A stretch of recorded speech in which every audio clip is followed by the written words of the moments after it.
Hey everyone, today I'll be giving you guys an overview of the cruiser for the final reward for next month's Battle Pass, which is the FS Jeanne D'arc. Looking at the stats, it's a bit disappointing since you'll immediately see that its durability is even worse than the cruiser that was added last month, which is the RF Kirch. However, unlike that cruiser, it has a pretty good speed, along with a decent maneuverability.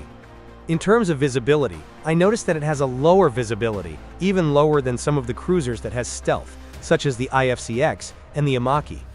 Another thing that is low is its view range. It's lower compared to most of the cruisers in the game. Lastly, its recon data isn't particularly interesting, as most cruisers also get a value of 3. As for its armaments, the ship is well equipped, but expected to have a firepower that isn't as good as the RF Kirch, as many of the weapons are locked, which leaves limited room for firepower improvement, and they're not outstandingly good. However, they're not terrible either. The locked missile has a decent firepower and is immune of countermeasures, while the fixed cannons, though weak, can target aircraft, and the ship carries enough of them to deal reasonable damage to surface targets. As for anti-submarine capability, it's decent, thanks to a fair number of grenade launchers. However, it can become much better if equipped with anti-submarine helicopter, as the ship carries an unusually high number of helicopters for a cruiser. Meanwhile, its anti-air capability is decent, as it has a decent number of air defense, and among them are 2 powerful anti-air missiles.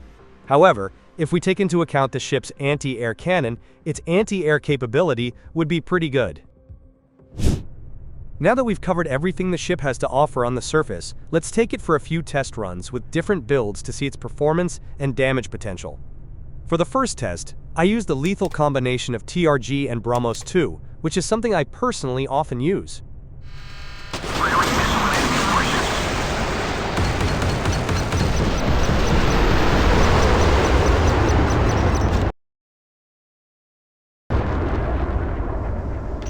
For the second test, I used an odd combination of RBU 2500 and the nuclear version of the P500 Basalt.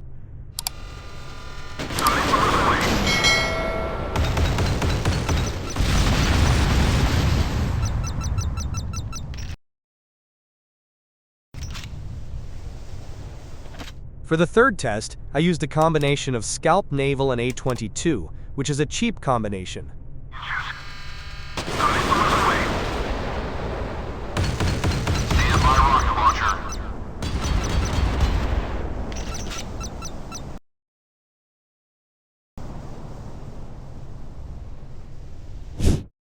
Now that you've seen what this ship is capable of, what are your thoughts on it?